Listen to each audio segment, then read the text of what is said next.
them streamed here just last Monday as well, up against Resolve, where they handily 2-0'd.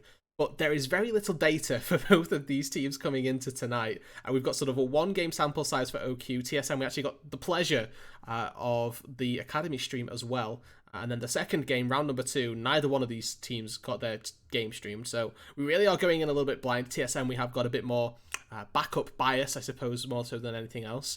But with OQ, they are, again, a bit of an unknown factor here with what they want to do. We've seen Ariendel so far play the Galio, and I can't remember what he played when he took APA to go 0-9, but he made APA go 0-9, so that should tell you. I think. I'm not even going to pretend like I remember, and we're going to move on to what's actually been picked. I'll double check it. But even with that small sample size, you can see we already have expectations. Things like the Viego being taken away from TSM tells us that they've scouted just as much as they've been able to based on the information available with the streamed games, and that Viego is providing a little bit too much flexibility for OQ with both Distal Finks and Panda able to pilot it. Yeah, so obviously giving themselves a little bit of agency, being A, removed from the Viego, and now B, picked up by OQ with that Karma. Wow. Triple flex comes through, TSM lock themselves in. Really nice double flex with the current meta. We expect the Lucian to go mid lane, the Ziggs to go into the bot lane. Very standard, very traditional right now in the current meta. Pick up both of them as a package deal really is the sort of deal that you want to be going for, because it ensures that you get a nice mix of both sets of damage, AD from the mid lane, AP from the bot lane. Very standard what we're seeing right now, and TSM round out this first stage with a strong staple team fighting composition. I really like this. I think that keeping your opponents guessing for as long as possible is really nice. And with TSM, the only thing you can say for sure is that Xin Zhao is going into the jungle. A lot like the only thing you can say for sure on OQ is that Kalista is going into that bot lane. Both very strong picks in their respective roles right now, but Kalista feels a little bit more of a niche. Xin Zhao is a very generalized pick, but Kalista specifically sort of skews your team towards that early game. It does, but I want to draw everyone's attention to a little bit of a misconception maybe about Kalista, that, early game, yes, don't get me wrong, she's very strong, but late game, this girl still slaps. Azael posted a tweet a couple days ago. I don't know if this was including in just this weekend of LCS as well, but Kalista's got 100% win rate across 15 games across all major regions. She is incredibly strong when piloted correctly. So there needs to be a distinct amount of respect being put on the name here of the Kalista. In particular, we're looking to see now a little bit more agency given to this bot lane, because something that we highlighted going through this in our prep was that we didn't think that Kachar, the AD carry here for OQ, was the particularly power player. Yes, don't get me wrong, very reliable, very consistent, but OQ felt like they played through mid and jungle a little bit more, leaving Distal Thinks on top lane a bit on an island to be weak side and potentially get a little bit of fighting around with that mid jungle. And Kachar down on the bot side, again, a very similar story where both him and Corlin maybe left a little bit to their own devices. I do really like, though, that as OQ, they're able to very reliably let Distal Finks do his own thing and trust that he's going to be not just a nice team fighter in the late game, but a strong split pushing force as well. I think he's done really well with his wave management and ability to out micro in the top lane, at least in their series against Resolve, that it's taken the amateur scene a little bit by surprise, maybe even taking Eclipse by surprise in that top lane. But Tom Kench rearing his decisively ugly head in the draft for the first time. This better be top lane.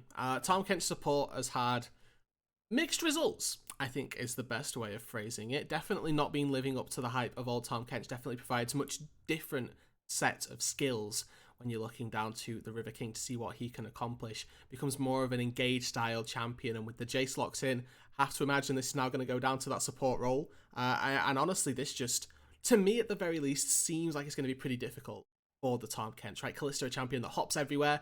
If you're catching the Kalista in a wave, landing a W on her feels like, at least, it's going to be very much impossible. But I'm more than happy to see if we get some nice sort of utilization from Dombre to see if he can find the Kalista a little bit caught out. Maybe there's some secret tech that I'm not quite aware of, and I'm more than open to that possibility as well. With the Rel locked in by OQ, you can see that this 2 versus 2 down on the bot side is going to get aggressive for OQ. It is, and it's going to be all about that bot lane as well, with a little bit of top lane action to come in, the Olaf and Karma being able to be supported quite well as well. This seems like a comp from OQ that really wants to roll over you, not just in the early game, but at all stages. They want to be the ones on the front foot. They really do. They're going to be looking to quite handily just smack about TSM in the early stages of the game. But with that, you look at TSM Amateur's top side and what they're looking to accomplish. You know, Jace traditionally a champion that likes to be played around quite a lot and definitely likes to have a bit of agency, I suppose, a lot of access given to him in the early stages so that he can thrive. And it's going to be a little bit of a mismatch of that because, yes, you know, the Gwen picks very early on for OQ does maybe give a little bit of a bait and switch here because there's a small world, and I emphasize a small world, where we see Gwen go jungle and the Olaf picked as an attempted counter to the Jace in the top lane. Well, hold on. Let me follow that again. We see Gwen go jungle. Oh, you know what? I wouldn't mind that at all. I think that'd be a pretty neat way of doing things, but of course Gwen very reliable on that top side. It Mm-hmm. seems like Digital Finks is favoring that for now. I am expecting though, based on the way this draft has gone, for TSM to not let Digital Finks be as casual of a side laner as he's been before. A lot of times top lane becomes an island, and TSM really don't look like they can afford to let that happen. No, they're definitely not in a, you know, they're uh, not in a position to do so. And I think that that's something that they are going to have to try and address. I will just, you know, excuse everybody once again that, reminder, I'll be on Productions. If I seem a little bit mismanaged, it's because I'm making sure that everything else on the stream is all okay and that you guys are all set up. If you want to just give me a thumbs up in the chat or whatever to let us know that the volume levels and everything are okay, then that would be beautiful so that we can get the toppest quality of streams going on before we get you guys in game, before anything else. So above all else, hopefully everything's okay for you lot. But as we now see, we are getting that Gwen in the top lane, Olaf in the jungle, so very traditional. But what I want to keep our eyes on a little bit is this mid lane matchup as well, with Doxa on the Lucian, up against Ariandel Karma, a very typically mitigating lane opponent, not necessarily somebody who looks for early game advantages, but paired with the Karma in particular, this fits what we deemed OQ's playstyle to be of a mid-jungle synergy. Yeah, this is a very difficult to contest one as well. Olaf Karma can and will ruin your life, and as Frost Forest, even on the Xin Zhao, he is no exception. My eyes, ever increasingly though, do draw towards that bot lane as well, where I'm still wondering exactly how the Tom Kench Ziggs fits into all of this. Is this a practice strat for TSM? What is the plan here? Well, I'm going to hopefully go out on a whim here and say that this is definitely practiced, right? With such high stakes, this is, you know, the game to not be throwing around random little associations of, you know, well, maybe this worked in one scrim. Let's see if it works in the biggest stage game that we've potentially got here.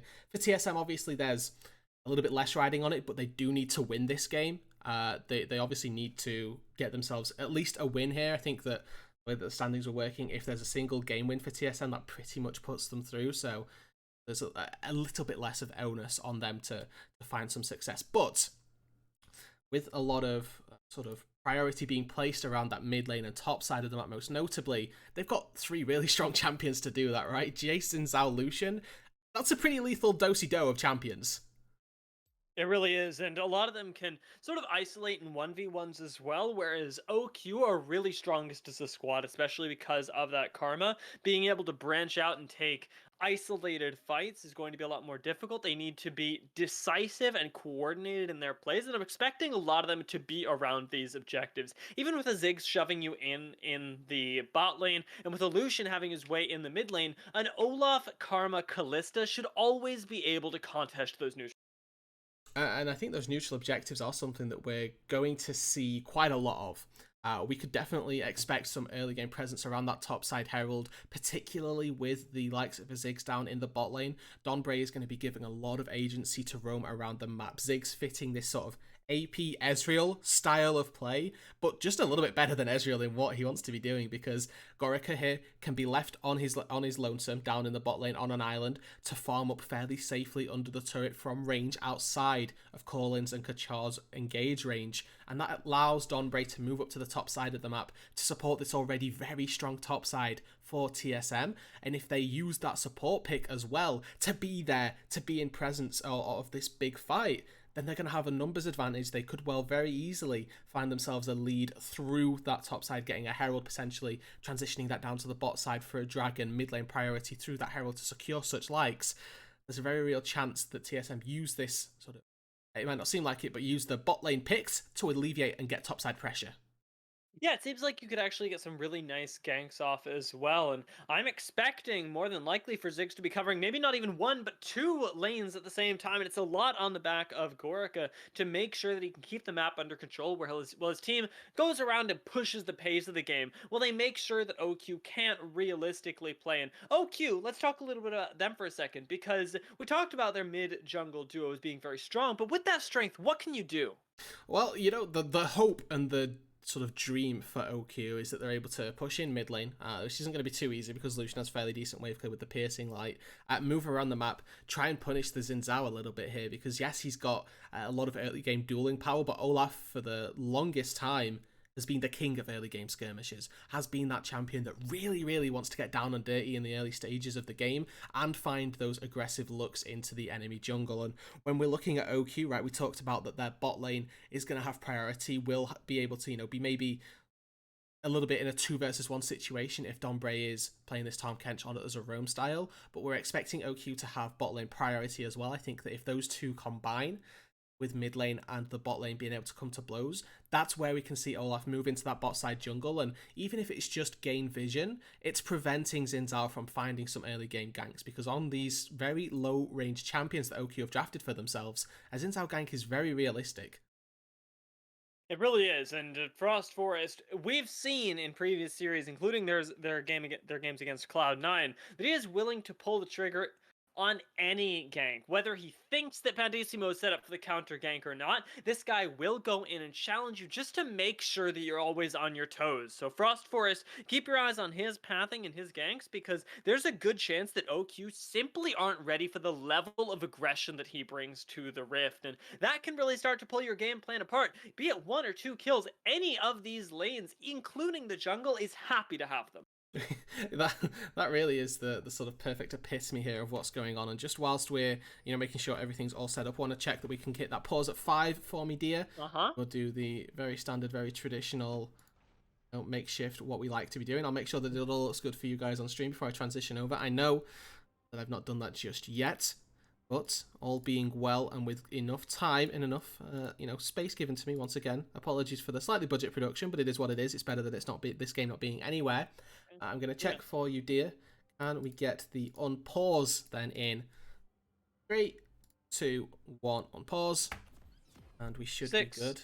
7, 8, 9. 9. Lovely stuff. And am I a little ahead of you? No, I think I'm a little ahead of you, if anything, but that should be fine. Honestly, I think Okay. we're both good if we're thinking that.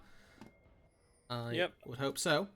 But anyway, game number 1 underway. And I'm going to ask you, dear, what do you think? Who do you think is going to win? Give me a prediction. Okay, yeah, I saw that in the chat as well. It was just straight up who wins, and well, I've had the chance of seeing drafts, so maybe we've waited a little bit long, but I really like OQ's comp here, and a lot of it has to do with my doubt around the Tahm Kench pick, and not just that, but when it's compared to the reliability of a Rel pick. We may not have seen this champion so much recently, but dang, Rel engages can look so good and they can attract so much attention that Pandissimo, Kacha, Distelfinks, they should have room to run around. I'm certainly hoping that is the case here, right? And I too have my questions about the Tahm Kench support pick. I know that there have been rumours, and having spoken to various coaches of different teams, there have been rumours and murmurs, and we've even seen the Tahm Kench support played in Academy. I think it was Dreams on maybe Golden Guardians Academy that was playing this. But, there are certain games where it's been tearing people apart. Been likened to Rek'Sai, likened to Zac with their engage range, and plays a little bit more like a jungler, but you have some very unique engage paths with that Tahm Kench W. I believe it scales with level as well, the range on it. So if you're looking to catch people off guard, maybe wait until level 5 before you look to make those roams happen, with 3 ranks in the W potentially as you're engaged. But that's really what we're going to be looking towards for Dombre to set aside our qualms of the early Tahm Kench.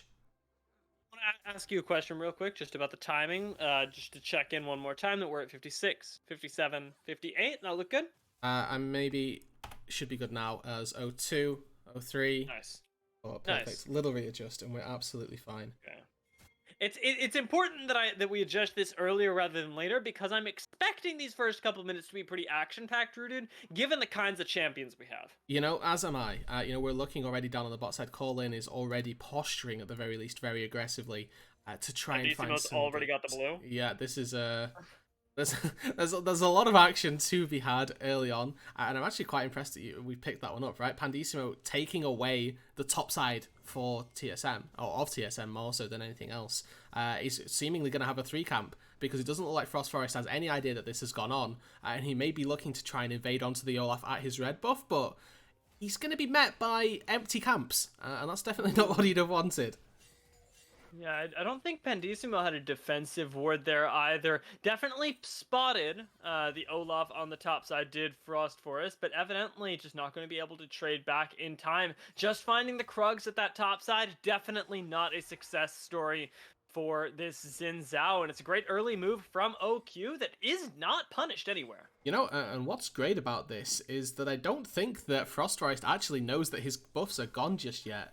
Maybe thinking that this is just a normal 5-camp clear for the Olaf, but actually has no idea. Gonna go for that Scuttle Crab now up on that top side, but you can see already replicated in those CS numbers that Pandissimo is significantly ahead of this Xin Zhao and is going to remain as such, coming through on those first bases, because he's been able to pick up 2 extra camps over the Xin Zhao and still gets the crab first. This is that power of early game Olaf that we were talking about. He's not finding advantages through pairing up with his mid laner, through pairing up with the support. He's finding it through simple pathing.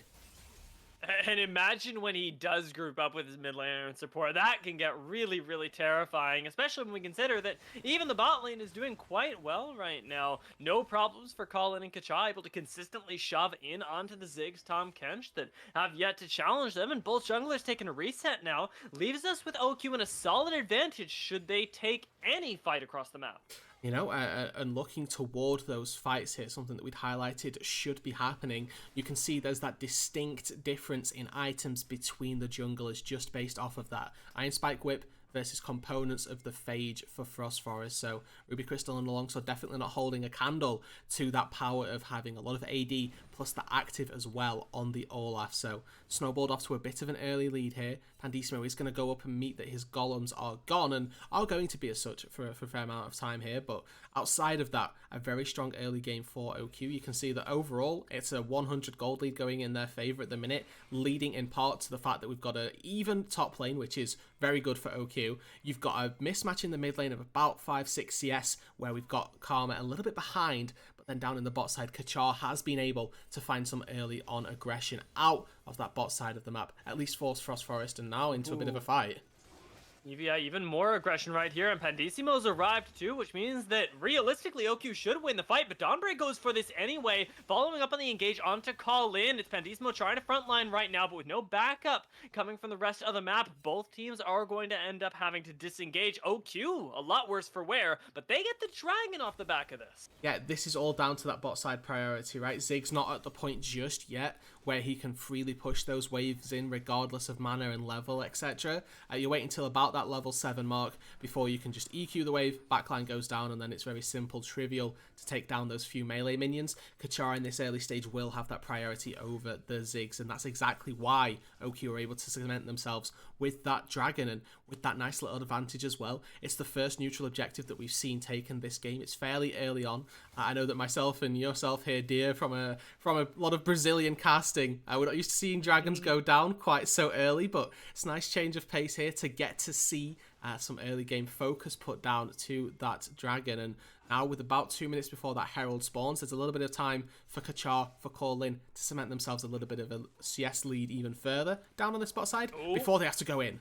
They're going for a fight as well. Colin gets the stun, but gets exhausted just as quickly with Pandissimo and a double teleport coming in here. Both teams should be looking to disengage. The Olaf axe not landing is going to mean that OQ expend a lot of resources to find mostly nothing here. It might actually get turned around. Pandissimo eats one bullet too many of the culling and goes down for first blood as Dawnbreak continues on the execution here. Doesn't find yet another kill, but it's TSM Amateur that come away the better off of a play that OQ initiated in the bot lane. And dear, there has been a bit of a resurgence of a saying so far in this season of League of Legends. It is most notably Doxa diff. He's been popping off in collegiate, popping off in amateur. This guy has been showing up, making a name for himself across multiple scenes, and this is exactly why. TP's down to the bot side and might solo kill mid!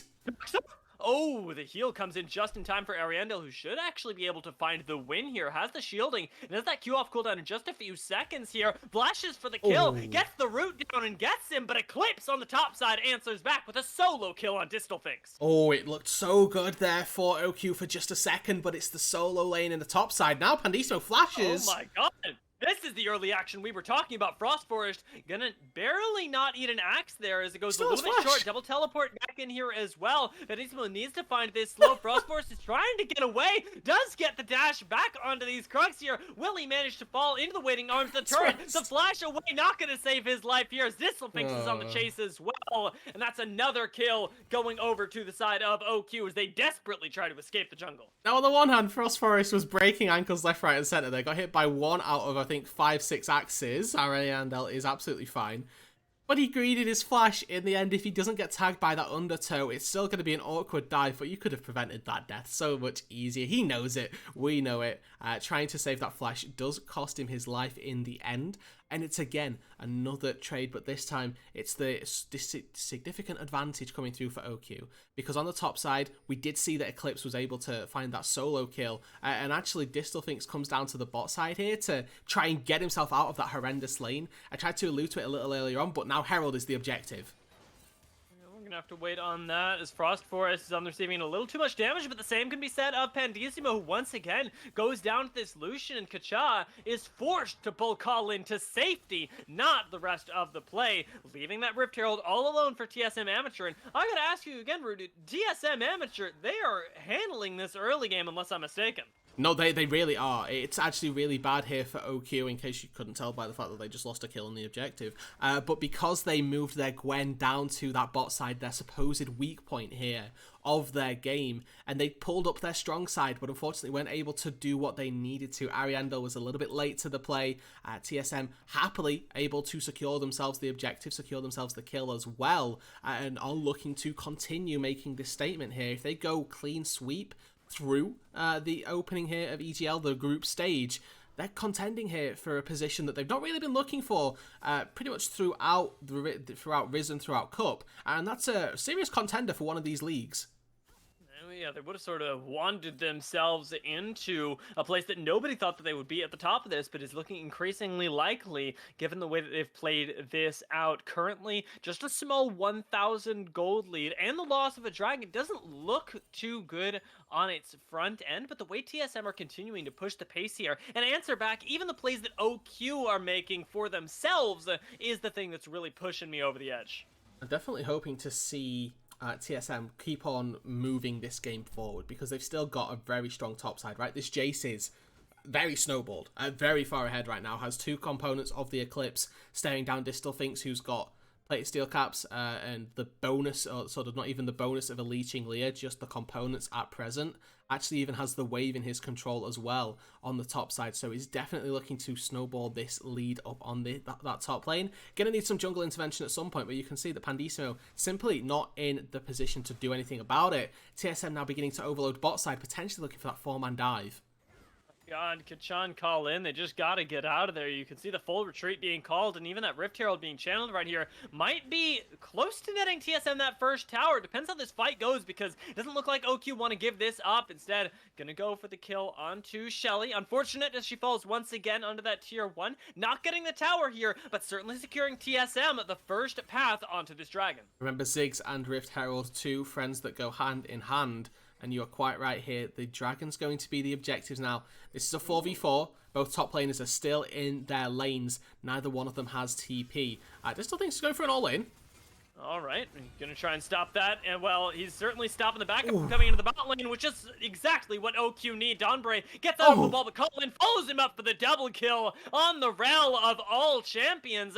Going back in to help his team take that dragon should be an easy pickup here. And OQ, they move themselves to the second Drake of the game, despite looking like they were out of control until now. Oh, but to that point, very handily taking that fight as well. 2 kills for nothing. Eclipse might look for a dive here, and Distalfinks really needs to be careful. Gonna go for the damage back here, try and get the tower to help him out, but it's not going to be nearly enough as Eclipse walks that one out easy as you like. Yeah, and a little bit of over-aggression, I suppose, not quite estimating the Jinx's damage, or the Jace's damage, excuse me, correctly, but Dombre could be in a bit of trouble. Axe goes wide. Char pushing this wave. As well. Kachaa's pretty low, though. This could be really bad, and it's just calling him Pandissimo down here until that teleport comes in. Pandissimo flashes to try and secure some sort of kill, but it's Ariendo that comes down to save their lives. With the shields on the Karma, might be able to help everybody escape, but it's a quadra kill waiting down here should the CC land, should the fight ensue, and everybody from OQ knows that, and they need to back off now. Yeah, Ariendo doesn't mind playing a little bit aggressively here. Needs to try and bide the time for the team to get the resets. Core lane does get interrupted, but Kachar will be able to go back to base and leaving Ariendo to sort of solo defend this one here. Nice block from Dombre to try and stop the wave clear of Karma coming through. Remember, Ziggs will be able to take this turret down from 25% HP, gets it, and now Ariendo, he may just go down. He's actually fine with the flash, but again, a little bit of over-aggression, not respecting what TSM have got in their locker. Now he's regretting the flash as well because he can't get on top of anybody. He might even go down there as the bomb comes in from Gorica. And the Mega Inferno Bomb really does its job finding a kill in the unlikeliest of scenarios. While Dombre, Doxa, and him are all going to be able to get out from a Pandissimo that just comes up hands empty on the revenge. And whilst we're looking at the scores, at the gold and everything, we see that there's a distinct advantage here for TSM Academy. These first 14 minutes around the plates have gone very handily in their favour. They got 4 plates top lane, they got all 5 down on the bot side, they even got 2 in the mid lane as well. The notion of going for dragons versus going for gold has never been more present because OQ have focused a lot on this early game objective of the dragons, of that early game win condition, but now comes third Drake, they won't be able to win a fight. Might see them get that third dragon as well if they can find picks like this. Doxa, though, gonna, with the fancy feet and the fancy flash, get himself away from a mega engage and to safety under that mid lane tower. Being able to hold on to this for another day and leaving OQ once again empty-handed. Another play forced, another play failed, unfortunately for OQ. Now Kachar caught out. We all knew that was greedy. I mean, from our observer perspective, we can see that he's back on an award. But part of that is Kachar not realizing that there could be a ward there, or respecting that possibility. And Ariandel, very much the same, not respecting that Dombre can engage on him here, might just go down to an aggressive Doxa, backed up by Gorica and Dombre. Again, another kill picked up here, and TSM really starting to take this game away right here. Colin may well yet bleed out. The Landry's burn, not quite enough. Remember, this turret, deceptive in its health pool, only has 75% of that effective health, and Gorica quite happily able to use that satchel charge once again to take down yet another outer turret here. All 3 have now been felled by the TSM squad, and OQ really not in a good position thus far. And a Demolitionist Ziggs is a happy Ziggs, even better with the Leandries. And if we look at the mythics across the board here, TSM are spiking and spiking really hard because they're not going for the sort of utility style things that people like Rel and Karma are going to go for with things like the Shirelias and, of course, the delayed mythic on the Rel. You're just going for straight up damage, straight up power, and it's converting wonderfully off the gold that they were playing for earlier. And, this is exactly right, that with Karma, you're not getting yourself a whole load of damage. With the OQ team in general, you don't have yourself a whole load of damage. Yes, Kalista is still a better champion in this mid game, and in the late game, still thrives a little bit better than she used to. Being behind the curve is never good here. You don't want to be down in XP, down in items, down in whatever metric we so choose, which unfortunately Kachar is. It's not been easy for him. There's another Herald now up for grabs, and that's handily going into the TSM back pocket, because we're at the point in the game now where TSM spent their time, instead of going for those objectives in the early game, going for the gold, going for the turrets, going for the plates, off of laning advantage they were able to accrue for themselves. Now they're looking to try and take these fights in the mid game here, where they have that lead and where they can just win them hands down. OQ want this as well because they need this upcoming dragon that would put them on soul point. Pandissimo taking a lot of poke in the front line here as Frost Forest engages onto him, goes invincible, and ends up getting out as Call-In falls for his sins. Pandissimo going to be finished off, and Ariandel, the next up on the board, gives over a double kill to this Lucian with a Rift Herald down as well. Dragon is the least of OQ's concerns. Yeah, this could well be breaking open the base here, and it's something that they're going to need to do with caution, but at the very least, this is going to be the the inhibitor turret going down. Gorica, as we know, Satchel Charge plus Rift Herald on a turret with no armor, really. It's going to handily take that one down. And quite wisely here, I'm always a fan of leaving an inhibitor up pre-20 minutes, because typically you don't get yourself too much of a Baron threat, because well, there's no Baron. And now, looking to try and play this game out from what is effectively a 10,000 gold lead. 17 minutes into the game, they're in all sorts of trouble, OQ, because they haven't really got an answer now. Their sole win condition has been put in the dirt, with TSM picking up that third dragon, and there's really nothing up for grabs for OQ right here. Their early game hasn't done as much as it needed to, flopped after about 10 minutes, and now they're sat here with this early game composition that doesn't scale particularly well into the late game, and they're down 10k. Yeah, and 10,000 gold is renowned throughout League of Legends as being that one point where things really start to fall apart, including the game, evidently, Rooted, if you're as frozen as I am. I am. And I'm not too sure. Now, traditionally this happens... This traditionally happens when there's... Oh, well, okay, I'm back. 48, 49, okay. 50, You keep counting, 51, 52, 53, 4, 5... Nice. 56, thank you. Looks like you unpaused a little bit earlier than I did. But, you know, this is a do or die. Ooh, and it's due right now as Colin goes to the engage, but doesn't find anything. The engage is focused on Donbray, who does end up going down, as it's a good pick for OQ, but is it enough around this Baron pit? Sans Baron right now. Colin is going for another pick here, uses that ultimate, but goes down for his sins to the damage of TSM, and with Gorica showing up from the side, the bombs are just too much. Doxa throws in the culling as well, and there's nothing to be done as OQ fall to the power, the wallets of TSM. OQ here finding the lead and then losing it swiftly after they got themselves 2. But unfortunately lose all 5 here. Dear, I wonder if you could give us a little bit of light potentially shed on the pause. I don't have chat enabled in case of any weirdness, but if you've got the intel, I pray tell. Absolutely. OQ's got a little bit of connection issues with Colin right now, so taking a break, seeing if they can maybe reset the internet here. I expect us to be paused for a little while as he tries to reboot the game, perhaps the router. Okay, so we got a lot of time then to sit back, digest A, what's just happened, B, what is happening. And with that, right, definitely looking at OQ to, at this stage, come back in game 2. And it feels a little bit rough to say that so early on. But this is one of those compositions where they needed to win early and unfortunately haven't. Whenever you whenever you pick Karma, you always look to a potential hyperscaler that can carry you through to the late game. Unfortunately, we know that Kalista doesn't really fit that brief as much as other champions may have done, like the Aphelios, like the Jinx, something along those lines, one of those big, heavy-hitting hyper carries.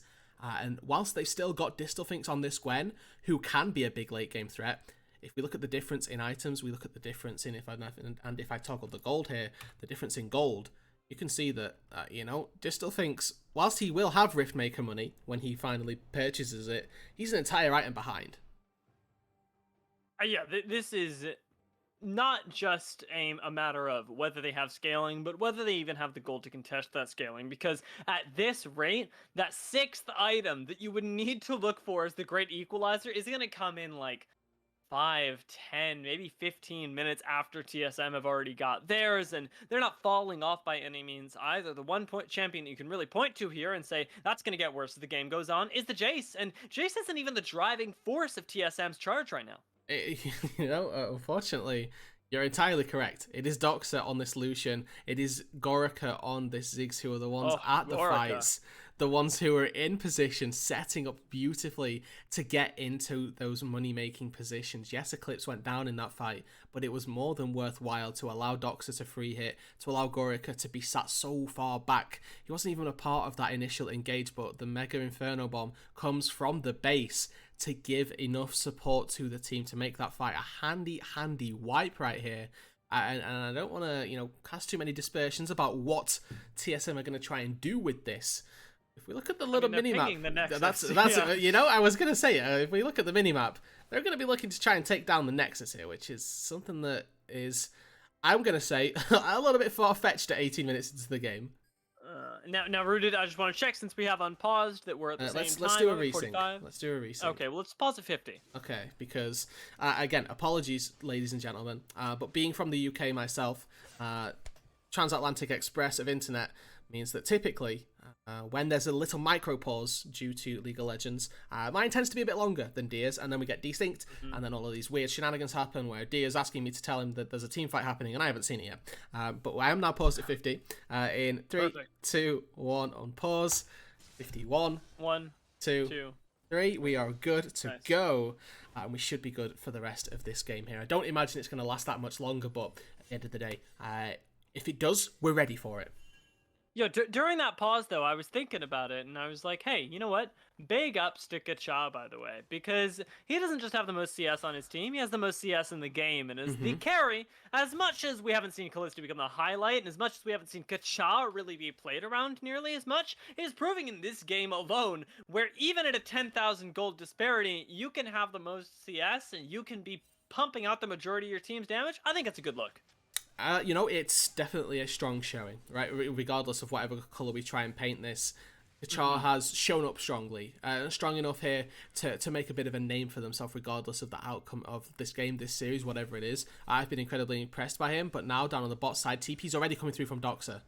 It's kind of funny, yeah. It's OQ trying to pull a TSM from earlier, trying to find a pick in the side lane, but that's not going to go nearly as well. TSM wrote this book themselves, and Distal thinks, even on the follow-up here, looks like he's going to fall, tries to answer back onto Dox, and almost gets the kill. Oh. Perfectly played on the edge here. Might just be the kill for TSM, as that Gwen really hurts. How broken is Gwen? That's my analysis of that situation. What is it? 0-4-1 with a Rift Maker at the start of that? No, 2-4-1. 2-4-1. He got 1 kill off of it all, but it was it doesn't matter. It doesn't matter. He was 1 item up against 3 2-item carries on TSM and almost comes away ahead. You know, that's bonkers. But either way, it's a really good showing from TSM once again. The second, and now Dox is just gonna call everybody. Char? No, yeah, Kacha likely going to go down. Ooh, actually just barely survives with the lock, and I don't think it's going to turn the fight, though, as he has to heal just to keep from dying to the Leandries. It is effectively out of the fight. Gorica even using the satchel for a little bit of poke, because he certainly doesn't need it to take down this tower with a minion wave incoming, and Distal thinks just respawned. Do TSM choose to reset, or do they push this advantage that we know they have? You know, this surely is a turret here at the very least, and I'm actually going to be interested to see, and, you know, Rudude Production, I'm allowed to click on this. What is Gorica maxing second? Going for W, I knew it. But now there's another fight. Oh, he's gone. There he goes with the Mega Inferno Bomb, sealing the deal. And Eclipse coming in on the side to deal with Distal Finks the way he knows best. Frostforce is going to take that kill with the inhibitors both alive. You can't say that's the same thing for OQ as they get wiped off the map by TSM and are shortly to be put out of their misery with all 5 members in their base. The hurt does not let up. The bombs coming through from Gorica, the accelerated shock blast from Eclipse. TSM are going to take game number 1. It takes them 21 minutes, dear. Handily smashing OQ here in game number 1 of the series. And OQ, they're going to need to bounce back. Oh, Kacha! Even that feels bad at the end there. Finally getting taken down, but is going to join the rest of his team in the gray screen and really have to join them in brainstorming what on earth they're going to do coming into game 2, because we saw an aggressive strat from OQ here. I like their comp. I gave it the edge before the game, but it just didn't work out, Rude. You know, yes, correct. That is the exact correct analysis of the situation, and in leading on... I'm not a color caster. Well, no, but you said that they had an early game comp, and the early game comp didn't work. You know, you're quite right. There's nothing. You know, there is obviously a little bit more, but at the end of the day, the by and large of it is that TSM came away very, very strong out of the gates right here. Were able to find themselves with that nice enough lead early on to start snowballing, to start put themselves into a position where these team fights around the Dragon, around the objectives, around the Rift Herald were too easy for them, right? We saw 2 picks come through at the start of a team fight and essentially a 3v5 for TSM after the fact because of that insane lead they'd actually been able to amass themselves. So really, really strong showing, really impressive from TSM, and this is why they're top of the group. Yeah, this is big stuff, and if they can keep this up, I mean, they're going to get themselves the series win. But with that game win, Rudude, I want you to correct me if I'm wrong. This isn't a claim, it's just a question. They have qualified for playoffs off this game, haven't they? Let me look. I am 99% sure they have. Yeah, so the way that the map scores were working, and by map scores we mean how many games they've won, we see that they now have 5 wins. Now, if OQ turn this series back around, they would put themselves to 4 and or their game score would be 4-3. And they'd actually hold head-to-head over TSM Amateur. Of course, we still have to wait and see what the other series is doing, so I don't think that they are actually through just yet. Okay. I think that Cloud9 Amateur, if they win their game, there's a possibility that we get a weird 2-1 tie, and then the map scores may decide it a little bit weirdly. Because I'm not sure which way it goes. You'll remember there was a tweet posted. Is it head-to-head first, or then is it? You know what? This is I can look it up myself. Yeah. We got time between the games. Yeah, we don't need to be vibing here. I'm gonna have a look, see what it is that we transitioned to the vibe section of the cast. This is the vibe section of the cast. Okay, so head-to-head comes first in the tiebreakers, so that might be a little bit weird. Because in the eventuality that we have 3, 2, and 1 teams, the notion is that they will have traded games against one another, which is where head-to-head will no longer be a factor because they all have one head-to-head over each other.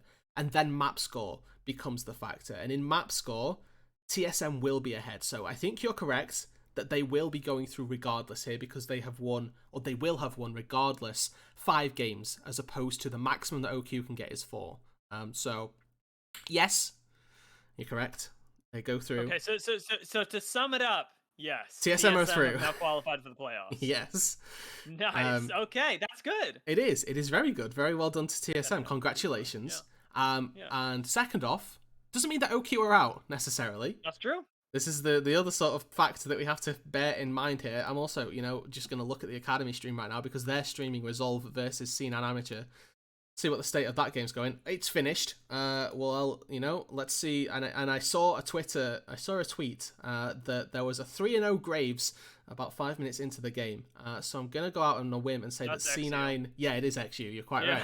And I'm gonna go out on a whim here and say that C9 maybe took game number 1, which is exactly the wrong or sort of the wrong situation for OQ right here, because even if OQ managed to turn this game back around, they now too are in a bit of a sticky situation, because even if these guys tie on game score or on standings, C9 Am don't hold the head-to-head. So in the eventuality here that Cloud9 Amateur and OQ both win their games here, it would go to that tiebreaker of the head-to-head. And then we'd go to map score, where C9 are going to be even, and then the head-to-head between those two. I don't know. I don't care. OQ can still win. That's all that matters. I'm lost in the sauce once again. This bolognese is too thick. It is. It really is.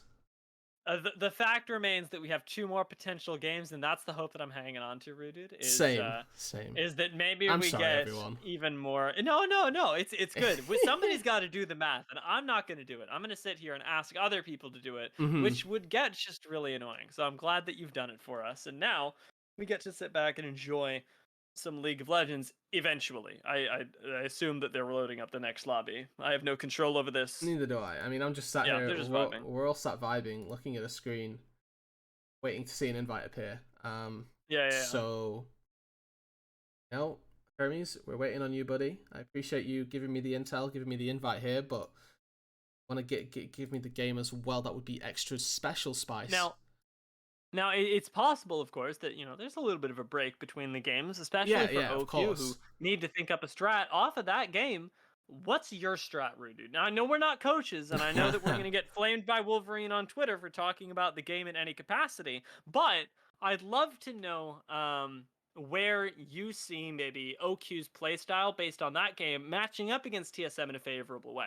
Well, my issue here with the differences between the two teams is that when we saw OQ play against Resolve, they played with a weak side top that was able to go even and able to still be relevant in team fights and etc. This time round, we saw Distal Finks get absolutely destroyed in the top lane. Eclipse simply ego picked a Jace, and with correct amount of ego as well, picked it, handily smashed the lane, came away with a big enough lead, made the Gwen completely irrelevant, and that really put a bit of a wrench in the traditional OQ works. They traditionally are quite happy with having a top laner that can come down. And I'm saying traditionally, like I know anything about their prior history. This is a team that literally got put together for EGL. I have to re-emphasize that this team has not played in other tier 2 tournaments. So this is exclusively off this tournament that we've seen. Disclaimer out there. Thank you. Don't flame me. But what we've seen from them is they play that weak side top, and they allow Distelfinks to come down somewhat safe in his own 1v1 capabilities, potentially even 2v1 capabilities. So if they can return to that, if they can give him a safe enough lane on that top side, something that he's not going to get absolutely slammed in again, that's where they look good. I think that for Kachar, that's a win condition for OQ. He's looked very strong in all 3 games that we've got to see from him, even in that loss, as you mentioned. Topping CS numbers, doing very well in terms of trying to keep pace while the rest of the team was sort of faltering around him. If they can keep Kachar engaged, snowboard a little bit ahead of the game, potentially even just even, put him on a hyper carry as well. We've seen Varus and Aphelios out of him, maybe something with a bit more command of an early game situation. You know, the Kalista definitely demands it, but didn't really get to see it really too well emphasized. So they want to default back to an Aphelios, back to a Jinx, back to something more standard as a hyper carry. That could well be a condition as well. And Distal thinks here on a Karma that didn't really perform, didn't really provide what it was, I guess, what it was supposed to do. You mean Ariandel, yeah? Ariandel, oh, excuse me, yeah. Ariandel on the Karma didn't. It didn't feel like the Karma had the greatest impact. We didn't get to see that big all in the jungle really, apart from once where they went fishing at the Raptor camp and everybody kind of backed away and they got a dragon, but that was really it. Either they need to refocus on that Karma and go again a little bit harder, or pick up something a bit more traditional that we've seen in the mid lane. And again, traditional entirely incorrectly here, but a control mage, something that puts out a bit more damage and has its own carry power. I wouldn't mind the Galio as well. I mean, I know that it's not a carry, but I really liked the look of that when OQ was using it in their series against Resolve. I think that Ariandel has a really good grasp on not just the damage, but the power spikes of Galio in a more global way. The team can really use it well, so I wouldn't mind seeing OQ pick that up and give their own sort of special spin on this, because you know that a lot of teams can use Galio, but I don't see a lot of teams being able to play with Galio. They more pick it and just happen to use it whenever he's available. I feel like OQ, they've really got something nailed down here where they can play proactively and really push the limits of the champion in a way that TSM Amateur may not be ready for. Yeah, I really think that that's a. I agree, right? That's It's a potential path to victory. Yeah, exactly. It's not going to be easy for OQ regardless. Just a quick disclaimer: we are still here, we are still talking. I know I've changed us over to a be right back screen, but that's just because the game will be right back. Obviously, right now we don't have a game, so you get to look at a pretty graphic instead of the League client, and you know. That's what it is. Bit of self-promo on the top there as well. Check out my Twitter if you want to find out when I'm casting other things. You know, check out Dia's Twitter as well, at esports_Dia. And yeah, hopefully, right, as we sort of refocus a little bit, there is that route for OQ to victory. There is that route for them through to the playoffs and into the sort of upper bracket or the bracket itself. See if they can make it through. But if not, I think that we sort of need to look at the eventuality here of TSM already having made it through, but then relative to Cloud9 Academy, or Amateur rather, as 2 representatives here for this group, and how far they can potentially go, because TSM had a very close series up against C9am, right? There's nobody that would dispute that fact, that the series was incredibly close, went to 3 games, was tight in the majority of them. And I think that both of these teams have the potential to go pretty far. C9am went to the finals of Risen, already have themselves that bagged position in the Proving Grounds tournament. TSM taking them down, sky's really the limit for them. And a reminder as well to the teams and to players here that C9 Amateur and Wildcard Ready are 2 teams that have already gone through. That means that with 2 spots here in EGL, again, reminder, 2 spots for Proving Grounds here because it's the final Tier 2 tournament, there is a world where making it to semis gets you in. If C9am and Wildcard Red are both in the semi-finals, the other 2 teams just auto-qualify. Wait, oh, that's crazy, actually. Yeah. That's crazy. So I hadn't considered that. Instead of where in Challenges Uprising, which was the first Tier 2, you had to win to get the auto-qualification, like win the final. In this one, there's a world and a realm where coming into semi-finals is enough to get you to Proving Grounds. That's a bit mad. I like that. That's actually kind of wild. Yeah, and that's what and I'm it's a much saying. like it's not like all the teams aren't aiming for the top. Everybody wants to Yeah. win, but it's really nice to know that there's this sort of safety net below Well, below. potential safety net. Let's yeah. Yeah, that's fair. I was actually thinking about that. Remember we were talking about interviewing players earlier, Rooted? Mm-hmm. I always struggle with like how to interview players in terms of their goals for the tournament, because there's no world in which you ask a player, what do you guys goals for the tournament? Nobody says like top 3 or 4. I got that answer once, I think. Everybody's like, we're going to win it. We're the best.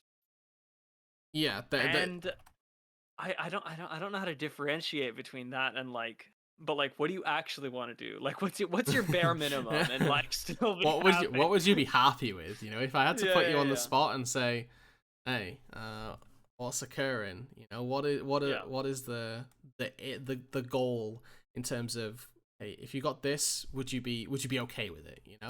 Yeah, yeah. Just sort of tying that back into something relevant as well.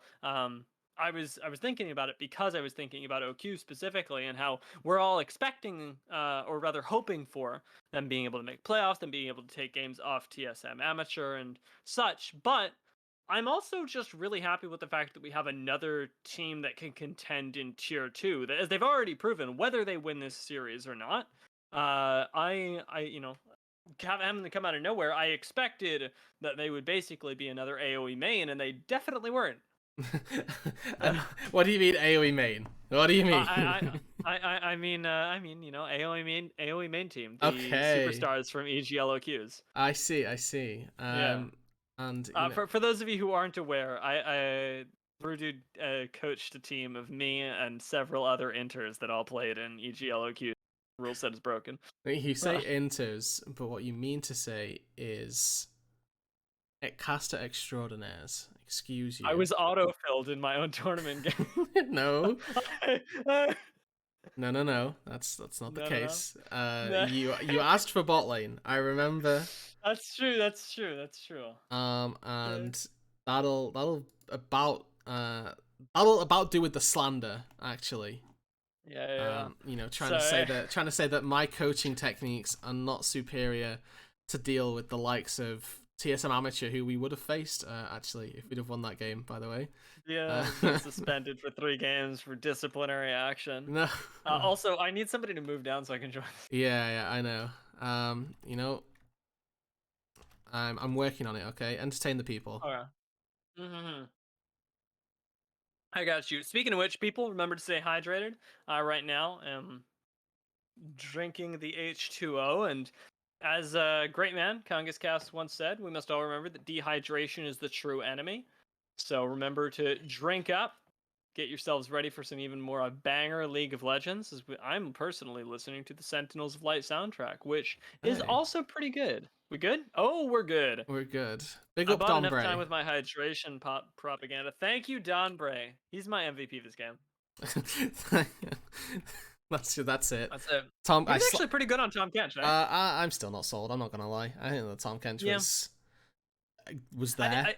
Here's the There were thing. good knockups, but I think that there were some severe mispositions from OQ as well. Like if I went back and looked at them, there was a time when Ariandel had his shield on and stepped back into the Tom Kench W. I'm not sure if that was because he was preempting the travel time or misestimating it, whatever it may have been. But there were some mistakes from OQ side that definitely put them in a little bit of a rougher spot, more so than anything else. I also have to ask, do we have the pro draft link? I'm working on that as well. Don't you worry, dear. Okay, cool. I was also gonna say, one might equate. One might. I'm not saying that they would. But Not they that one might. should, but one might. Yeah. One might equate Don Bray's performance on the Tom Kench to my performance on If you Cogmoss say AP support. Cogmo support, I'm gonna cry. No. I mean, hear me out. You're gonna understand why, because it may not be an optimal pick, but the fact is that he played it at a challenger level, and that's what really matters. Oh, okay. Dear, guess what? What? They've done the draft. Oh, they did it. Oh, okay, Done cool. the draft. All right, Okay. let's see if Tomcat support makes its resurgence. It does not. They took away the Galio. Wait, Wow. hold on. Sorry, am I Spoilers, spoiling? Are we gonna spoilers, do this? spoilers. Yeah, spoilers, What I'm spoilers. gonna do? Are you gonna send me a link and we can do this? What? Oh no, never mind, never I mind. don't know what you mean. I thought you were gonna send me a fake pro draft link and we would draft as if we were the teams. No. So it was like, ooh, wow, I can't believe they picked that there. No, what we're gonna do is we're gonna go over and we're gonna just throw up the draft that happened while they're locking in the draft. Gotcha. We can talk about the orders and stuff. Yeah, exactly. So you know what? You can run us through to begin with, and you can take us through the. Okay, the sure. same. So This is surely not. This is. I've been baited. what are you saying? Have I opened up the wrong link? I think you have because Okay, the drafts that's are not fine. the same. That's fine. Hold on, chat. Wow, wait, I love this from OQ. Wait, well, stop saying. I'm teasing it. Okay, how about It's that? like the Transformers Is that trailer. better? Did that I show work? you It did everything, work. Okay, well done. Thank you, me. but you're still excited I for the did it. movie. All right, this is good. This is good. Okay, so let's see. TSM, they still banned the LeBlanc and Thresh, but ended up swapping out the Viego for a Callista that was instantly snapped up by OQ, responding to a first pick Sin Zhao, which I think is fascinating.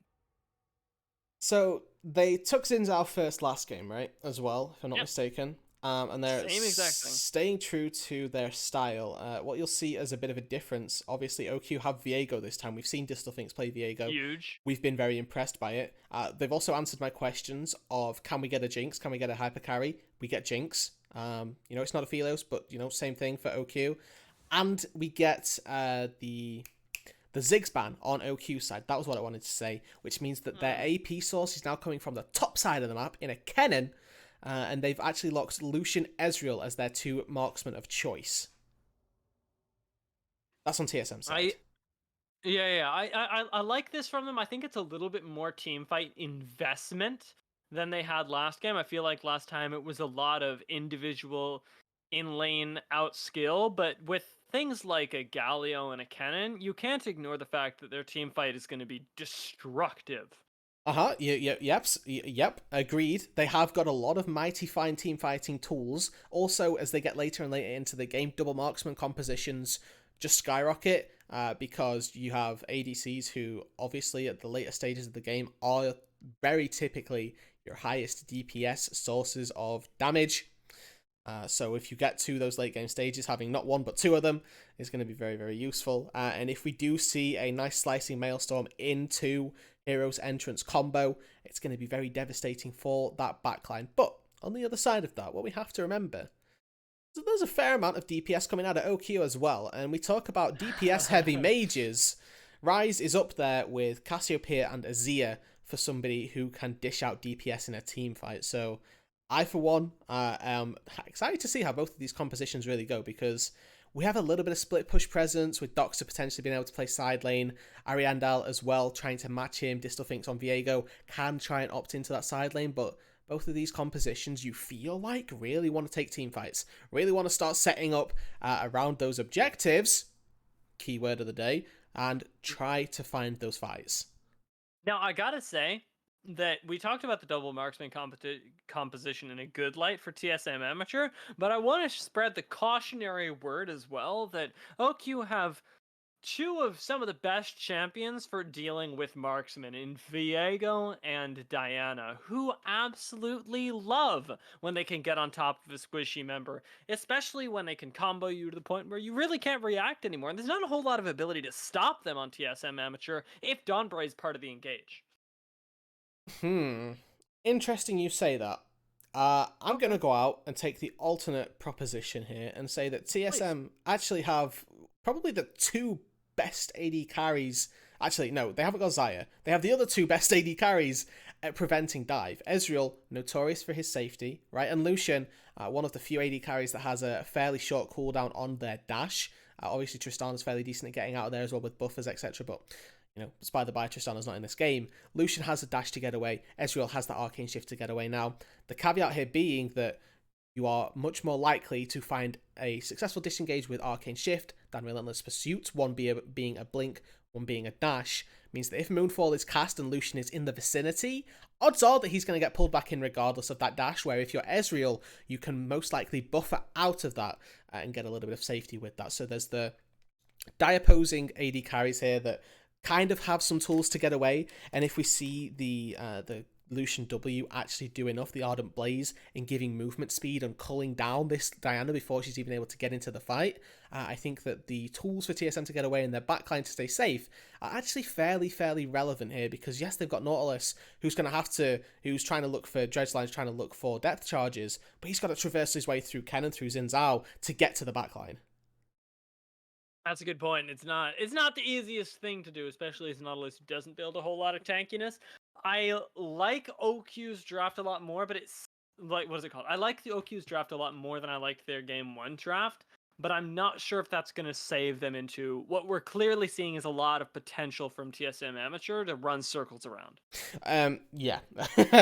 They've obviously picked up some better tools, I think, at the very least, right? This is a more staple composition. I think that you'll find that this is a lot less variance in how it needs to be played out. This is a lot more traditional, right? We've got quad carry composition. Everybody from Kachar up to Distal thinks has a chance on OQ to be a carry force. But at the same time, right, they're still looking at not really too much of a front line in terms of tankiness. They're using Nautilus as this pseudo tank with Aftershock more so than anything else. And then outside of that, looking at potential for Viego to use resets to get those kills going. And Viego here, worth noting, getting a reset going to be absolutely lethal, because everybody on this TSM side either has a ton of damage when you get the reset taken, or they got a ton of CC, right? Kennen is one of them, Xin Zhao one of them as well. So this is a big game for Distal Thinks if you can get those resets to see if they are able to find a lot of success. I also want to point out that with things like on the other side of this, OQ's Rise and Viego, then that they have a lot of really nice side lane potential. Mm-hmm. And as much as I don't want to say that that's lacking on TSM's side because they've got Lucian and Kennen, I feel like Rise and Viego can, or have the potential to, feel a little bit more unbalanced in the way that they side lane. And I'm excited to see whether OQ can use that aspect of their team play, because we've also seen them use Distal Finks as a great side laner before to potentially break this game open, or make TSM play around things that maybe they're not expecting to with their composition. Yeah, and I think that side lane is something that actually got a really good taste of yesterday. There was a game with a Yorick that got picked up in the CB LoL League, and they played exclusively to the Yorick split push. And whilst it had a lot of leads, definitely got ahead. There was a whole breaker built and everything. A really important part of split push ended up being your ability to not just be able to beat your champion, the enemy champion, in a 1v1, but to also beat them regardless of a turret, and try and stat check that turret as well. I think in this instance here, that there's a fair amount of tools for OQ to maybe do that, because Ariandel very far ranged. We've got Distal Finks as well, a champion that on the Viego that can find very quick kills and slink out to safety. So I think that they've checked that box as well. They're also up against champions that are fairly squishy, right? Kennen, not really a tank. Doxer, not really a tank on the Lucian either. So if they find themselves a little bit of a lead out in that side lane, there's a very real possibility that they can just run away with the game. All right, I see that I've gotten into game now. Are you in game? I have now gotten into game and got into 5 seconds as well. 4, 5. I'm gonna do that one more time. I feel like I did it wrong. What? There's only so many casters that can count to 5 reliably, and I unfortunately am not among them. Are you paused Okay. at 5? Are we good? Yeah, I'm paused at 5 now. Alrighty, 3, 2, 1, and pause. 6, 7, 8, 8, 9, 9, 10. 10. That's fine. This is Sound fine. good? If I'm a little ahead, it works because I tend to pass off just in time for you to take it. So there's absolutely no problems here. Casting mechanics I think 101. Discord's trolling us anyway. Probably. Yeah, it doesn't really matter. I feel like it delays what you say until after what I say, which would normally be a really good idea. We're not having a conversation. We're professionals. True. You cut out at the most important moment of your sentence right there, and it made the point. Discord! It made the point where you say Discord is trolling us even better.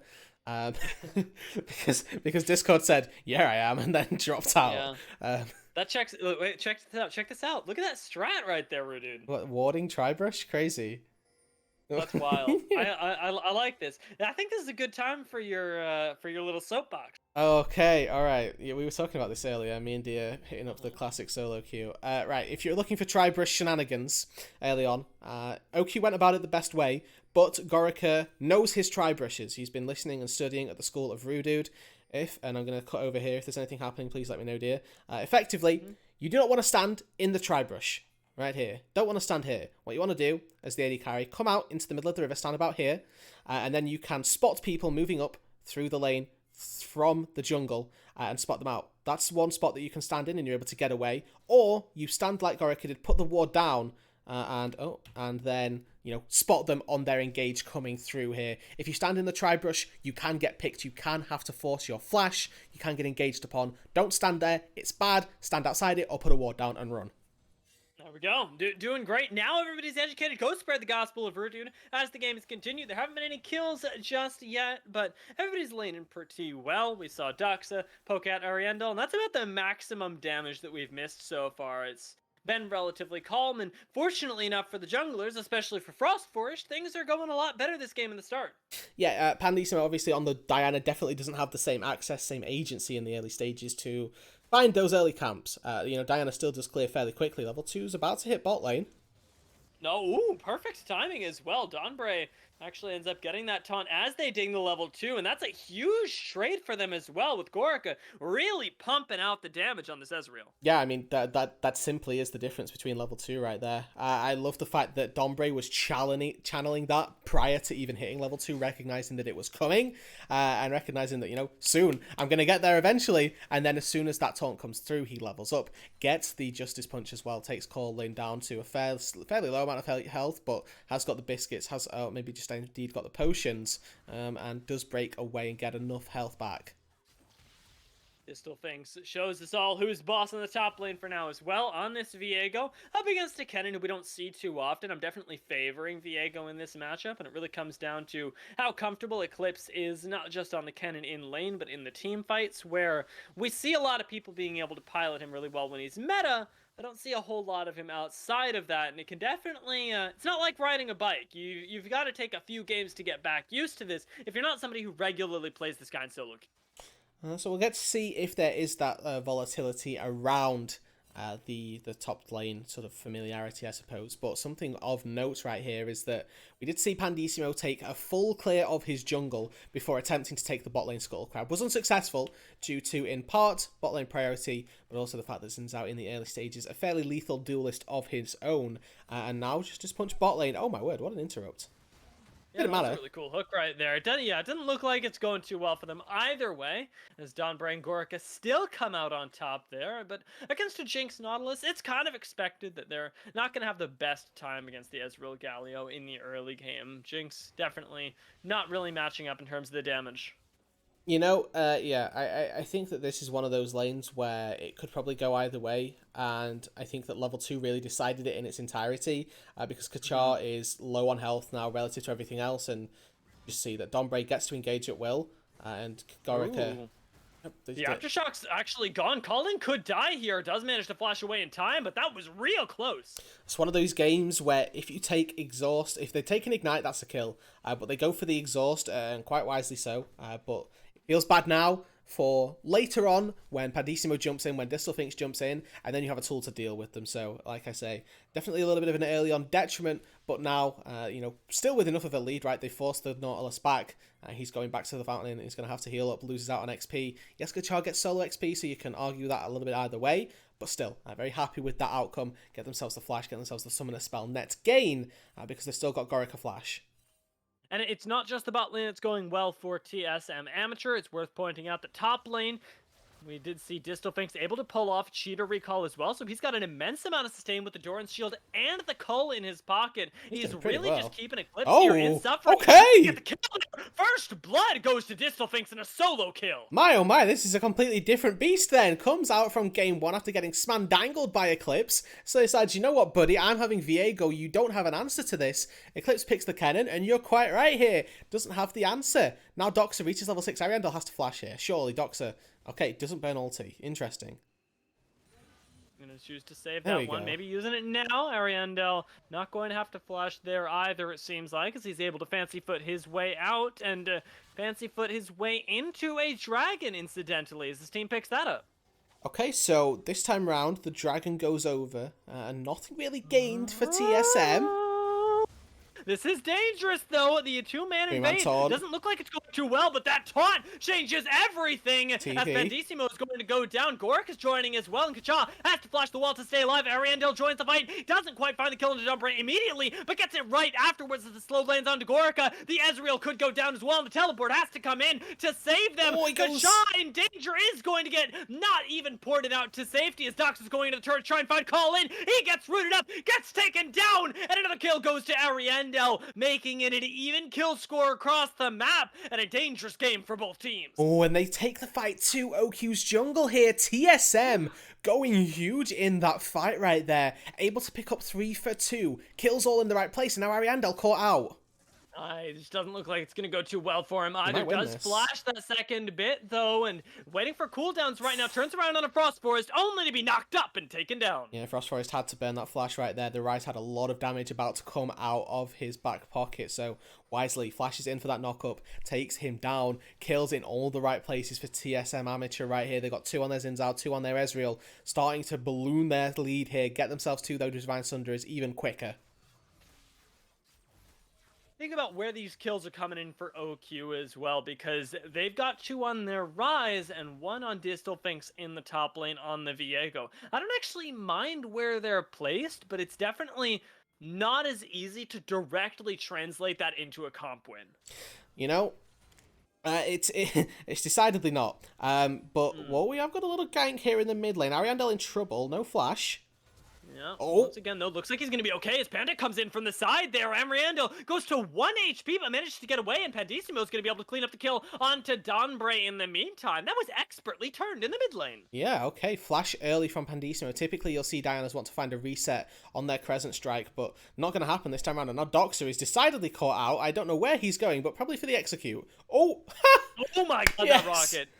Well, everybody on Arkacha, that was insane. And notice as well that despite the hard laning phase, he's keeping up in CS. The guy's a monster. Yes, I agree. And wow, okay, look at the CS differences between bot lane and then between mid lane, because those are two different stories. Yeah, that is not nearly as good of a story for OQ as in their bot lane, as unfortunately Ariandel, despite surviving, isn't exactly thriving in the same way as the Jinx. But my question to you, Rudude, is does he even need to?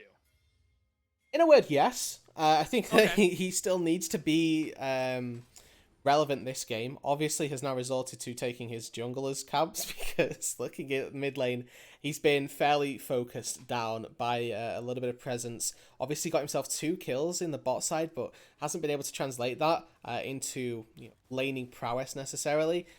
Something that you always have to take into account here isn't just CS numbers, but also levels. I would much rather be down 40 CS and equal in level than equal on CS and down 2 levels. Unfortunately for Ariandel, he's got the worst of both of those. Down a level, down about 30 CS in the mid lane, so really not doing all that well for himself, and you can see it right here. Oh, gonna be down a kill as well, but that last auto doesn't connect from Doxa, and he doesn't have the flash to finish this one off. So Ariandel, once again, maybe not thriving, but definitely surviving. And though he may not prefer it, OQ at the very least aren't losing out because of how bad the mid is going. Yeah, exactly. They aren't giving kills over to Doxa. And whilst, they're still making Doxa incredibly strong here because he's pretty much free farming, he's not getting extra injection from the kills. You have to take these sort of every cloud has a silver lining approach, because otherwise you just get incredibly bogged down in the fact that your mid lane really isn't going well. Yes, you got a solo kill on the top side, but since that has happened, Distelfinks hasn't particularly been present in team fights, in, you know, whatever it may be. The CS up there, again, fairly standard, so Eclipse is, you know, losing, albeit in terms of that solo kill, but pretty much even everywhere else. You see a nice level lead there for Eclipse, but that might well just be picked back up as soon as this wave is. Yeah, I will say that Distelfinks does tend to play his own game a lot of the time. Doesn't mean that he doesn't like to play with his team, but he does it in his own time. Normally likes to go for the side lane, play until he knows that he's strong, and then really tear you apart with the flanks. And if Distelfinks doesn't reach that point when OQ need him to, that's when problems start to arise. But for right now, pretty comfortable. We'll see if he's comfortable continually, though, as there's now a bunch of assistants coming in to back him up on his cannon. He just wants to take it on his own here. Looks like he's going to be able to kill Eclipse, but that Q not going to connect. And Kennen going to be able to get out to safety just barely. No, he's not! Oh my god, Kachal! You spoke too soon, dear. You jinxed the poor fellow. Kachara's found 2 kills with that rocket now. Woo. Beautiful stuff. This guy's actually so cracked. I'm so happy. He's dead, oh, no, but I'm so happy. He's gonna get killed. That is so unfortunate. That's Flash. That's a flash to get over the wall if he wants to try it, but the knock-up gonna land, and it's not gonna be nearly enough in the end. Ariandel once again getting out alive as well, but he's walking right into Frost Force and Donbray under the tower, who taking out Colin, who lands a hook, setting up for Distelfinks to come in and try and take the kills. But Donbray taking up the tower doesn't look like it's going to be enough here. The taunt comes in. Will Viego be able to find the kill here? He doesn't have the ult. He has no escape, and it's going to be Frost Forest who gets all the gold. Oh, Pandissimo, he's going to go down on this top side here. Uses Moonfall to keep Eclipse a little bit at bay. He doesn't have mana. He doesn't have mana. That's rough, actually. And Eclipse should be able to find this kill. Doesn't have the flash on the cannon either, but that stun going to be just enough for now. Pandissimo going to get a sliver of shield. Oh, he got it! The wall, but he still goes down. The final shuriken does the trick right there. Eclipse comes away with the kill right here. In a world where he has absolutely no right picking up any kills this game, he finds himself one onto Pandissimo, who, don't get me wrong, just got a massive injection of gold. He's not going to feel too bad about dying right there because he got so much money up on that top side. Remember that these tier 2 turrets in the side lane have been buffed to give even more gold here. 2 kills worth, in fact, for Pandissimo there off that top tier 2. 2 kills, but I mean, on the other side of this, I'm toggling the gold right now. Frost Forest has 5 kills, and that's definitely evening things up quite a bit. He's not exactly even with Pandissimo, who's also done his job farming, has a 200 gold lead, but 200 gold just isn't what you expect at this point.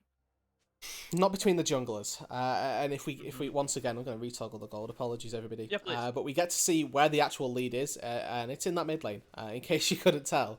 Mid lane, and weirdly, the support and AD carry, bot lane, you know, bot lane is actually surprisingly far behind, despite that Kachar has been able to pick up those kills, and Distelfinks yoinkies that one, thank you very much. You know, Kachar down gold, and that's just because of turrets, I guess. I mean, it looks like Ezreal was able to get a lot of plates down on that bot side, pick up the turret for himself, whereas there are still 5 plates. Now Pandissimo a little bit caught.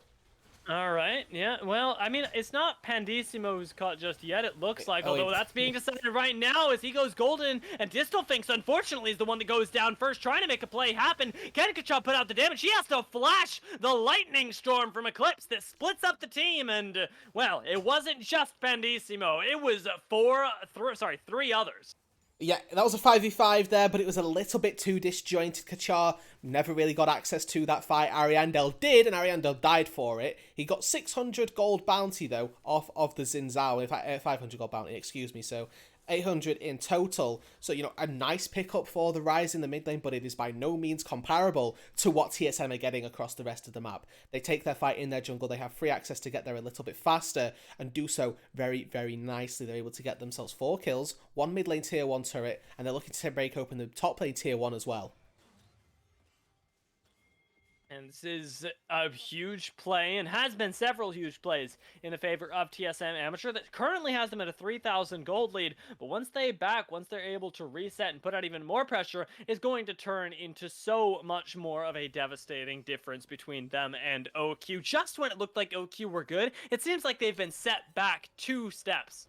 Well, you say that here, but this isn't, and don't get me wrong, you are correct. I want to re-emphasize that point, that you are spot on, but this isn't as bad for OQ as it had been in the previous game because of those late game scaling tools that they still have available to themselves, right? They've still got Kachara on the Jinx, got himself now the Immortal Shield Bow, going to be a little bit less susceptible rather to the dives. Have got Ariandel as well on the right. It's going to be pumping out Lord. DPS, and now they're looking to take down an Eclipse. He's had a rough end of it this game, but now has a bounty on his head, and it's going to get taken. Alright. Well, he doesn't have a stopwatch. She does have the flash, but it's not going to Doxa. matter as even the rocket gets invested. Doxa may have just He teleported gets into his it. doom, What? but he does find Panda on the way out. Ariandel taking the portal to try and find him there is going to cut off the escape, but as the Galio comes in, Ariandel goes down for his sins, and it's up to Distalfinks to make up the difference. Once again, caught at a tower, though. This just might be the difference. The Donbray difference as he finds another kill, finds a third! Holy moly, Donbray, who gave you a license?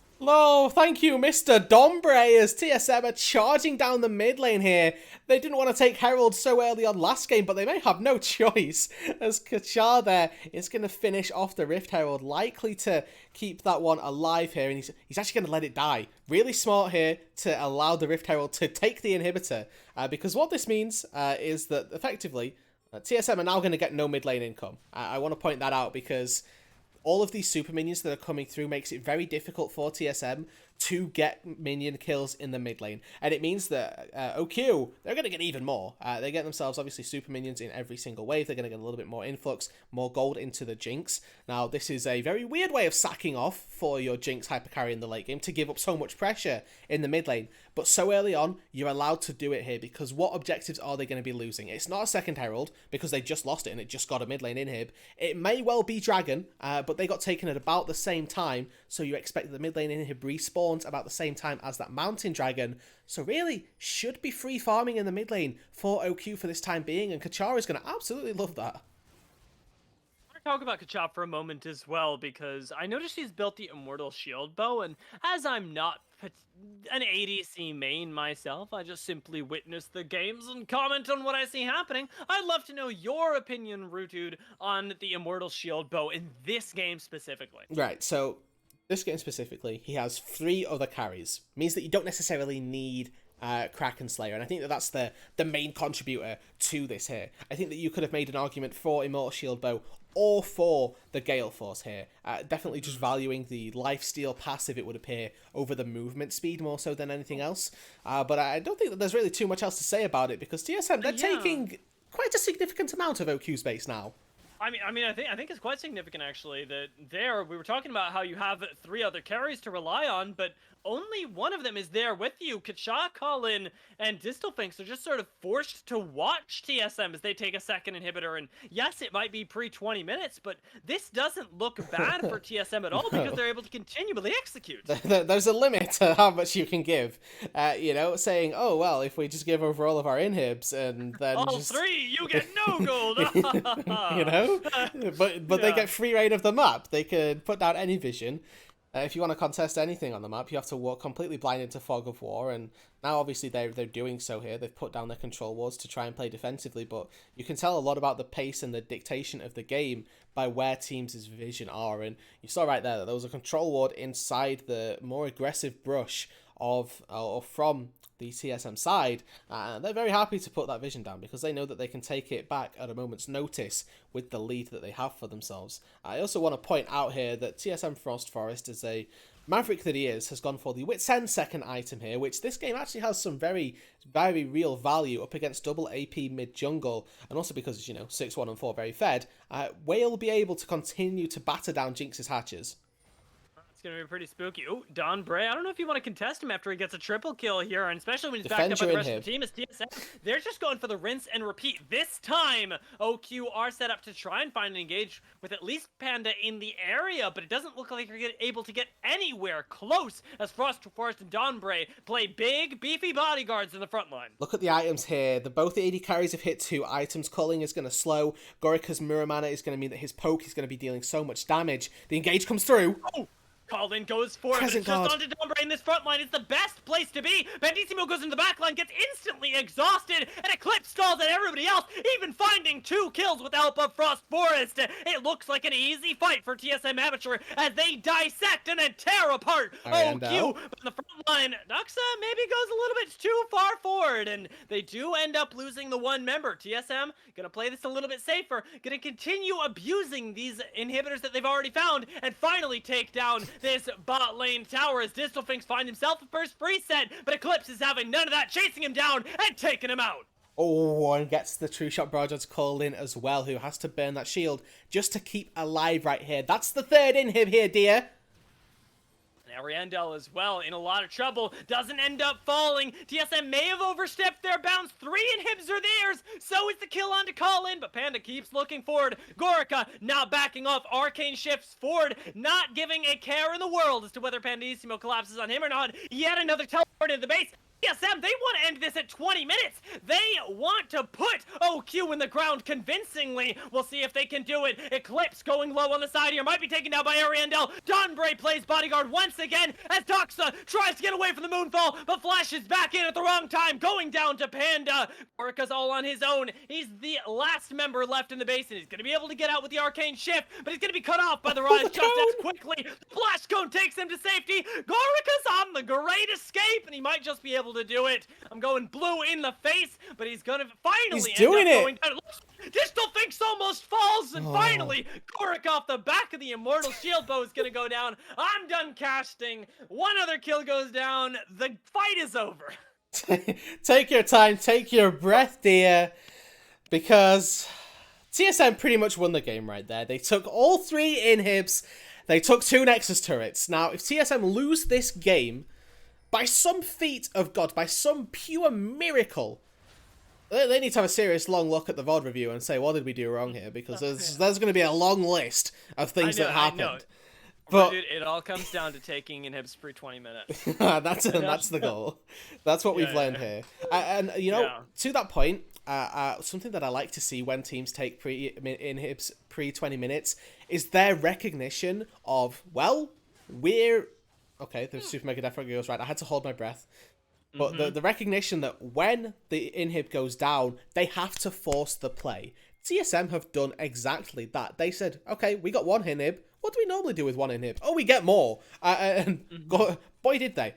Pre-20 minutes, they were able to get themselves all 3 inhibs. The second that Baron spawns, and, you know, while everybody respawns, they're pretty much able to get back to it. And now they've got themselves this 5k lead, which seems incredibly small for the state of the game right now.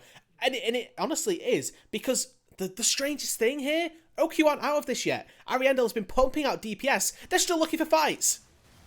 But yet, Call Lin getting picked off is going to be a big problem. Panda doesn't get exhausted this time, but he does get taken down. Distelfinks gets knocked up as well, which means that no kills are going to come through. And OQ, once again, are torn apart. Even Kacha on the side here being dueled out by Doxa is going to fall. The triple kill goes to Lucian, and the second game is going to go to TSM Amateur. They make a statement, sending themselves to the playoffs here on a 2-0 and knocking OQ out. And dear, that makes the tiebreakers a hell of a lot easier for me to decide. TSM go through, C9 Am are going to join them here, regardless of their score. They've done more than enough to best OQ in the map scores regardless, and therefore will be taking their second place in the group. TSM Amateur coming out of this one, the handy victors here, having got themselves a 2-0 here on the night, having got themselves 2-2 once previously. It doesn't matter how you win the series, so long as you win them.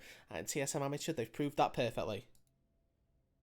And I am still kind of in shock in how that game went down as well, because it was a very rare sort of ending with the inhibitors being taken so quickly. And I'm sure that even OQ are still reeling after what looked like a really good start to the game for them.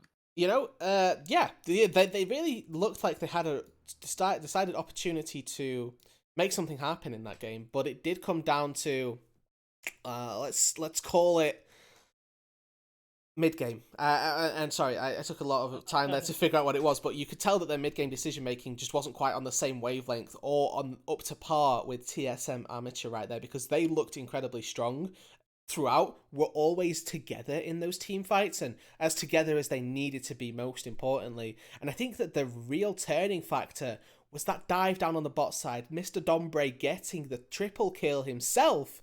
You know, it may not seem like it, but they didn't lose just 3 players down on the bot side. They lost mid-inhib off the back of that as well. And it was a conscious decision from Kachar to say, you can have this inhib, we want you to have it. And that was ultimately a snowballing factor that enabled TSM to break open the rest of the base, the rest of the game, and secure themselves that 2-0. Absolutely huge from them, and a great performance to go out on, with the other series already over. Rooted, I think we can also announce from this group who's going into the playoffs. It should be TSM and Cloud9. Yeah, it is. Has Yeah. C9, have C9 won their game then? Yeah, I Oh. believe so. And even if they don't, Even if what's they it don't, called? they go, yeah, I see, Even if yeah. they don't, they get in. Yeah. Yeah, they go through regardless.